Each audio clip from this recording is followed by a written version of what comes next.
Makanya ada quotes penyesalan itu datangnya di akhir kayak gitu.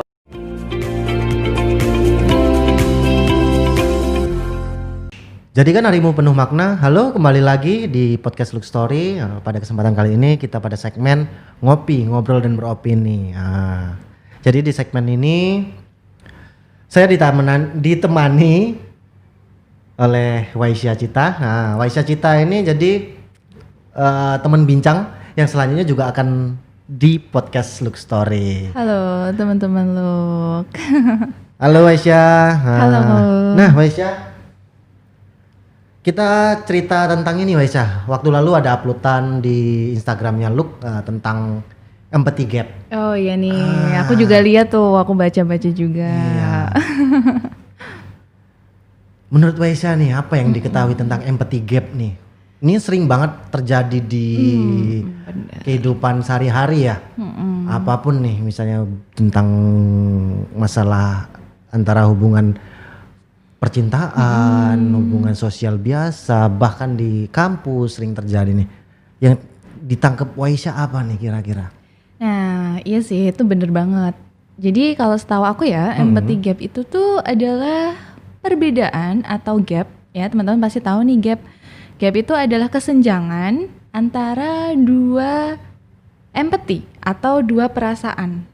Jadi keadaan mental yang berupa perasaan, dan itu ada kesenjangan dari antara satu, dua maupun lebih-lebih orang. Kayak gitu. Menurut aku gitu. Menurut Mas gimana tuh? Sama, karena itu nanti kurang lebih adalah hubungan dengan emosi juga ya. Betul. Berhubungan dengan emosi. Kondisi seseorang, misalnya kita lagi berhubungan seperti ini ya, kita ngobrol seperti ini. Mungkin nanti sama-sama dalam kondisi hot sehingga maksud dan tujuan saya, misalnya bercerita nih ke Waisya tidak merespon itu, tidak nangkap, atau bahkan sebaliknya nanti. Iya bisa. Salah tangkep, tidak ngerespon atau apapun itu. Iya betul sih Mas. Jadi kalau dari tadi Mas nyebut hot ya, berarti di empathy gap itu setahu aku tuh ada dua ya Mas ya. Iya, ada dua. Hot dan cold. Jadi ada kondisi di panas dan ada kondisi di dingin. Nah mungkin Mas mau jelasin tuh kondisi hot itu yang gimana, kondisi dingin yang gimana? Kondisi hot itu kondisi yang tidak stabil. Nah misalnya contoh yang di uploadan story itu contoh kasusnya kan itu ketika misalnya lagi lapar nih dari pagi. Betul. Pagi belum makan, mungkin dia sibuk atau kalau lupa jarang ya. Jarang. Lupa. Untuk makan itu lupa tuh 10% kayaknya. 10% ya. Nah itu dari pagi mungkin karena kesibukannya atau apapun dia tidak sempat makan nih. Pas makan dia kalap, lupa nih saking laparnya. Iya betul. Pesen makan yang banyak banget, apalagi misalnya ke warung Padang deh yang paling enak ya. Tahu-tahu pesanannya banyak banget. Nah itu udah makan, perutnya terisi, dia dalam kondisi tenang dan sadar, wih pesenanku banyak sekali ya. Nah di situ kan keputusannya tidak rasional ya, dia mengambil keputusan karena dalam kondisi hot. Nah itu sering terjadi, baik untuk diri sendiri bahkan untuk orang lain. Oh betul, sering banget tuh kejadian. Jadi kalau lagi keadaan emosi dan marah-marah tuh sering melakukan dan memutuskan hal-hal yang kurang rasional dan baru disesali kalau udah tenang. Iya. Kalau udah aku kayak, aduh ngapain ya tadi aku ngomong kayak gitu ya, kayak gitu kan sering banget kan. Pasti teman-teman juga sering nih. Penyesalan datangnya di akhir. Betul, makanya ada quotes penyesalan itu datangnya di akhir, kayak gitu. Mungkin tuh gara-gara itu juga tuh Mas. Ada kasus apa lagi kira-kira Waisya? Empathy gap nih. Nah, empathy gap itu kalau aku ya deket-deket nih, karena aku anak kuliahan ya hitungannya, baru selesai kuliah juga. Nah, jadi tuh kayak misalkan nih aku kayak ada banyak tugas nih kita. Terus aku istilahnya Jawanya tuh sambat gitu. Sambat. Ya kan sekarang tuh sering tuh sambat gitu kan. Sambat tuh jadi kayak jadi kayak quotes-quotes sehari-hari gitu. Jadi aku misalkan nih sambat ke teman aku kayak, guys, kok ini susah banget ya, mata kuliah A tuh susah banget gitu. Nah terus teman aku tuh dengan seenak jidatnya dia, menurut aku itu kayak bilang, apa sih gitu aja susah, aku aja bisa gitu. Nah terus aku sebagai yang waktu itu lagi banyak pikiran mungkin ya, itu langsung kayak, astaga kok kamu nggak ngertiin aku sih kayak gitu. Waduh, dalam ini. hati aku. Bisa jadi kan. Nah kayak gitu tuh termasuk empathy gap gak sih Mas? Bener kan? Iya termasuk itu. Sama mungkin ini kasus-kasus kayak hubungan pasal pertama nih, perempuan selalu benar. Nah itu juga sebenarnya masuk dalam kategori empathy gap. Dari mananya tuh? Misalnya perempuan selalu benar. Nah hal-hal kayak gitu kan karena empathy gap nih, satu sama lain tidak saling mengerti ya. Contoh misalnya tadi kalau dibawa ke kuliahan, sambat kuliah, sama kondisi-kondisi kayak gitu juga. Satunya mungkin kondisi cold, lagi tenang, atau bahkan sama-sama nih hot sama hot, bisa. Lagi pasti ada gap di situ, terjadi gap. Sama yang paling ini nih, yang paling lagi banyak diperbincangkan tuh biasanya pelecehan seksual tuh Mas. Empathy gap tuh bisa juga nggak sih terjadi di kasus-kasus pelecehan seksual? Sangat bisa. Sangat bisa. Contohnya tuh gimana tuh Mas? Kita ngambil dari kata dasarnya empati ya. Berarti ada empati di sana. Nah, tetapi yang sering ditanyakan adalah bagaimana, bukan empatinya. Betul. Misalnya korban pelecehan seksual ya. Dia trauma dengan hal itu. Terus menceritakan hal itu kepada orang lain atau misalnya dapat respon itu dia upload ke media sosial atau apa. Kenapa nggak diupload sih? Kenapa kamu nih? Coba langsung lapor biar pelakunya tertangkap. Nah, di situ bagaimananya bukan empatinya. Padahal faktor personal itu mempengaruhi besar keputusan orang dalam melakukan suatu hal. Nah, tindakan-tindakan dia itu faktornya, personal faktor itu sangat berpengaruh terhadap apa yang dilakuinnya selanjutnya. Termasuk membuat keputusan misalnya dia melaporkan hal tersebut ke hukum ya agar diproses secara hukum. Nah, itu tidak bisa langsung seperti itu. Misalnya dia butuh fase di mana menenangkan diri dulu. Ya, betul. Nah, tiap orang yang mengalami kejadian itu prosesnya berbeda. Ada yang cepat, ada yang lambat. Nah, sehingga mengambil keputusan itu ya nanti dulu nunggu aku tenang. Tetapi yang dilihat dari orang lain, kok dia gitu sih? Kenapa nggak langsung dilapor? Nah, gitu. itu empatinya tidak ada. Betul. Di situ empatinya tidak ada. Kalau kita ngomong empathy gap ya. Nah, itu kondisi hold dan cold itu. Iya, jadi apa yang disampaikan ke ranah publik itu kadang publik tuh nangkepnya dari sisi negatifnya korban malahan ya Mas ya. Termasuk jadi, nanti kalau misalnya melaporkan ke pemerintahan, pemerintahan pun akan, loh kenapa nggak dilaporin sih? Oh iya, kenapa baru lapor ya kayak gitu ya. Biasanya polisi-polisi. Iya, betul. Nah, berarti dia juga tidak paham nih. Padahal dia penyelamat ya, hitungannya penyelamat. Kita kalau mau ngeritik dikit ya. Iya. Nah betul banget sih, itu yang lagi-lagi diomongin hot-hotnya sekarang tuh kan kayak gitu. Kenapa kalau ada korban bercerita atau korban menceritakan ulang itu malah orang-orang tuh responnya tuh beragam. Ada juga yang beberapa masih kayak kenapa kamu baru lapor sekarang? Padahal kita harusnya tuh kayak melihat dari si korbannya. Siapa tahu korbannya tuh masih ada suatu trauma dan atau kalau dia menceritakan kembali dia tuh kayak masih takut atau sedihnya tuh keulang lagi, itu kita kan nggak tahu kayak gitu kan. Nah itu tuh hal-hal kayak gitu ya bisa jadi konflik gitu. Iya seperti itu.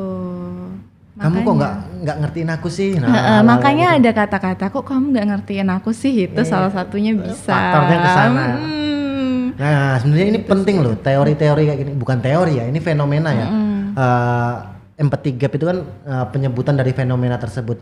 Ketika satu sama lain atau di lingkungan kecil ya, mereka tahu hal-hal kayak gini enak nih. Kalau kita udah di ranah media sosial atau apapun berhubungan sama orang banyak ya, belum tentu hal-hal kayak gini mereka mengkonsumsinya juga. Nah di sini podcast Look Story untuk sahabat-sahabat lu kita bagiin nih. Masuk ngembangin tadi biar nggak ada kerancuan atau boleh tanya-tanya kan ke kita. Bisa banget. Siapa tahu ada yang Kak gimana nih aku punya teman kayak gini, nah bisa tuh tanya, siapa tahu. Kita jadi konsultan dong. Bisa jadi, siapa tahu Kak Arif langsung memberikan jawaban yang bijaksana kan bisa tidak kan? Kompeten. Iya kalau enggak kita diskusi bareng gitu sambil ngopi ya kan, ngobrol pintar, ngolah pikir kan bisa ya kan. Itu dari bahasa Jawa atau ngopi, ngolah pikir itu bener banget. Filsafat Jawa kalau nggak salah atau jargon ya saya lupa itu. Iya bisa jadi. Jadi kalau teman-teman bertanya-tanya bisa tuh diskusi bareng kami atau di kolom komentar. Bisa di kolom komentar bisa juga teman-teman. Gitu. Termasuk ngasih ide kan. Bisa. Teman-teman kalau ada ide bahas ini dong Kak, bahas apa itu bisa banget.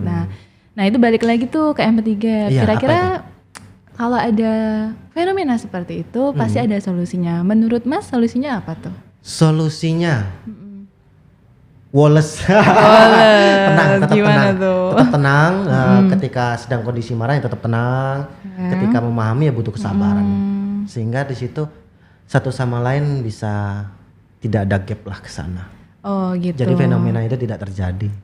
Jadi ini ya solusinya kalau menurut Mas itu kayak tetap harus bisa kontrol emosi gitu ya Mas. Iya, itu penting sekali itu.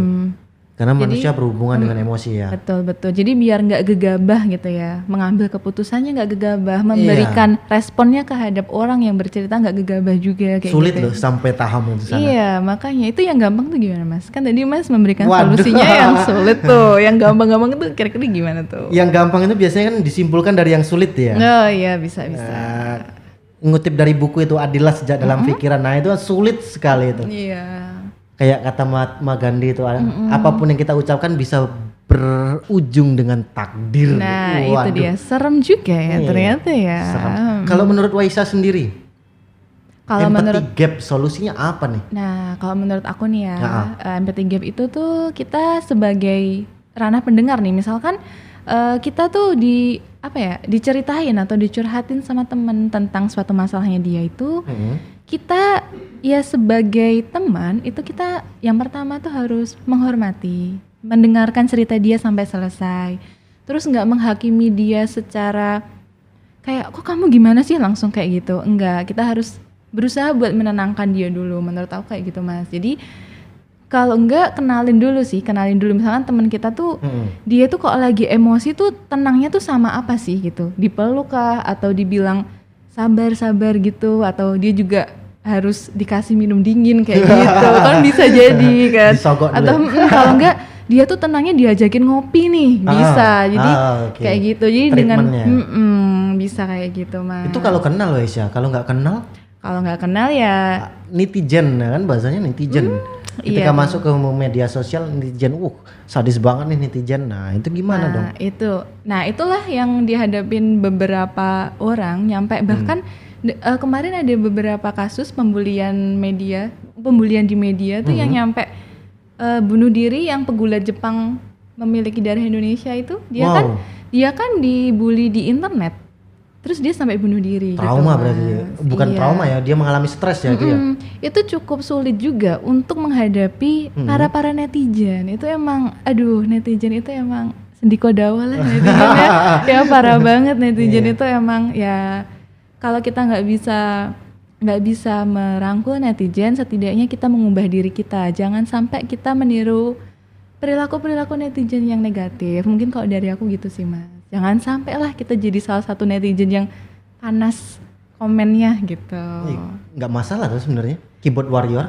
Iya, tapi kalau menyakiti hati orang nyampe kayak gitu kan, itu yang salah. Masalah juga gitu. Kalau kita melegalkan atau membiasakan komen-komen kayak gitu, nanti lama-lama naik tingkatannya Mas, sampai nyakitin hati orangnya. Kan itu kasihan gitu loh. Nyerang ranah-ranah privat nanti ya.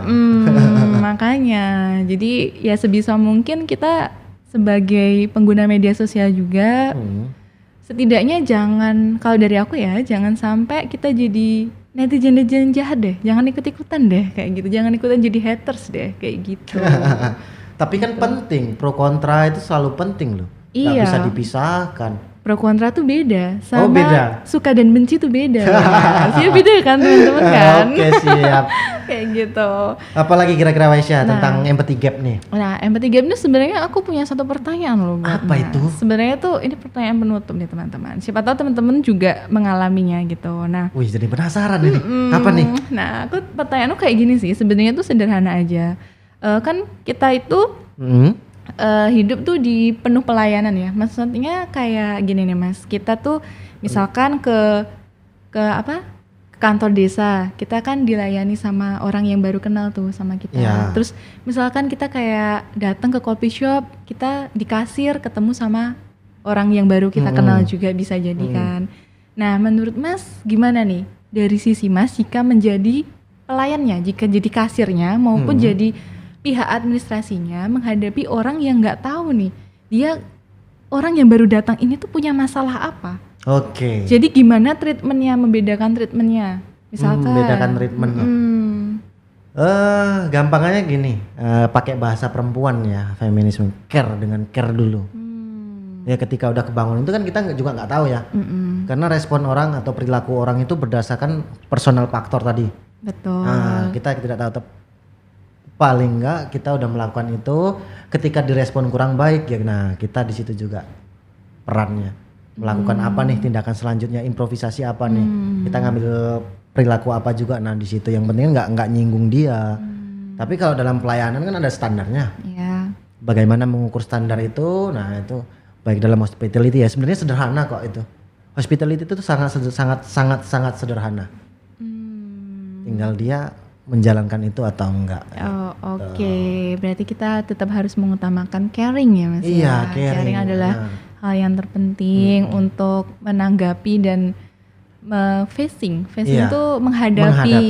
Tapi beda cerita kalau untuk urusan publik ya. Oh iya. Kayak misalnya tadi ngurusin dokumen administratif, urusannya administratif. Mereka kan punya tujuan atau goal melayani toh. Iya betul. Melayani masyarakat. Nah itu kan berbeda cerita ya. Sama juga kalau misalnya di bisnis goalnya adalah kan mencari istilahnya organisasi yang profit ya. Iya. Menjalankan bisnis itu tiap lini harus bagus nih. Nah itu kalau di pemerintahan goalnya kan tadi untuk melayani masyarakat. Nah kalau ini kan untuk cari roda bisnisnya tetap berputar ya. Berarti tetap ada beda ya Mas ya di situ. Treatmentnya sebenarnya berbeda. Iya, ketika udah paham goalnya harusnya dapet. Iya. Tapi ada yang kasus misalnya konsumen yang memang dia lagi kondisi hot, terus pengen seperti itu dan ngerespon. Nah itu bermasalah personalnya tadi kan. Iya betul sih. Bisa personalnya. Dia tidak sadar membuat keputusan. Oh aduh aku lagi stres, pengen ngopi aja deh. Tiba-tiba di situ dia memunculkan masalah karena keputusan dia kurang tepat. Iya bisa. Nah padahal dari sisi yang penyedia pelayanan sudah menjalankan dengan optimal. Iya jadi jalannya suatu pelayanan yang efisien itu tuh bisa jadi dua faktor ya Mas ya, eksternal dan internal ya. Iya. Oke, tapi yang diutamakan tetap caring ya dari sisi internalnya. Baik, dipahami Mas. Ya, kalau dari saya seperti itu. Oke, iya, emang betul. Kira-kira seperti itu kurang lebih. Wesya, ada yang ingin ditambahkan lagi sebelum mengakhiri podcast ini? Sudah. Nah, sudah cukup. Oke. Untuk sahabat Look, podcast kali ini sekian. Terima kasih. Sampai bertemu di podcast selanjutnya. Dadah, saya Arif Sagita Rahman. Saya Wesya Cita. Terima kasih dan tetap ikutin podcastnya Look.